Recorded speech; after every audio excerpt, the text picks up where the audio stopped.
যে অসমৰ ইতিহাসত আটাইতকৈ আচুৰ ক্ষমতাটো ব্যৱহাৰ কৰি মন্ত্ৰী হ'বলৈ বিচৰা MLA হ'বলৈ বিচৰা ব্যক্তিজন এইজন আৰু তেওঁ অসমৰ কাৰণে একো দিয়া নাই তেওঁ কৈছে যে কংগ্ৰেছৰ দিনত আন্দোলন কৰিছিল কংগ্ৰেছক আন্দোলন কৰিছিল কিন্তু কংগ্ৰেছৰ দিনত আন্দোলন কৰি তেওঁ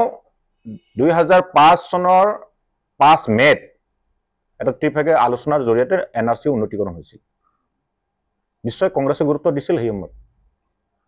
কংগ্ৰেছে 855 জন শহীদৰ জগৰীয়া কৰি আছে কিন্তু এই শহীদৰ ন্যায্যতা প্ৰদান কৰিছিল কিন্তু কংগ্ৰেছে আৰু চুক্তি কৰিছিল অসমক সুৰক্ষিত কৰিবৰ কাৰণে যেটো শহীদে বিচাৰিছিল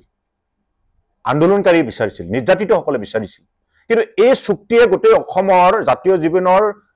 সুৰক্ষিত কৰিলেতেন কিন্তু এই চুক্তিখনে নচ্ছাত কৰা কা আইন জাপি দিলে তৃতীয় বিজেপি কৰি থাকিব পৰা সদৌ অসম ছাত্ৰ সন্থাৰ প্ৰাক্তন সাধাৰণ সম্পাদক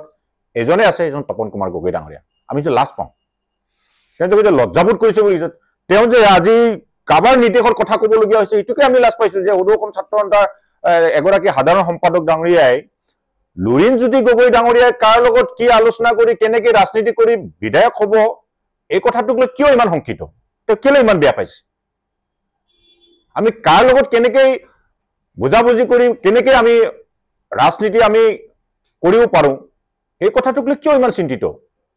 আমি তো লাজ পাইছো তেওঁ ইমান হিংসা কৰে কেনেকৈ হ'ল আসলে তেওঁৰ স্বভাৱটোৱে তেনেকুৱা তেওঁ আমি দেখিছোতো তেওঁ কেৱল ল'ব জানে খাব জানে কেতিয়াও দিব নাজানে গোটেই আসৰ কাৰ্যকৰ্তাসকলক সুধক আসৰ কৰ্মীসকলক সুধক তপন গগৈ উদাহৰণ একবাৰ যদি আপোনালোকে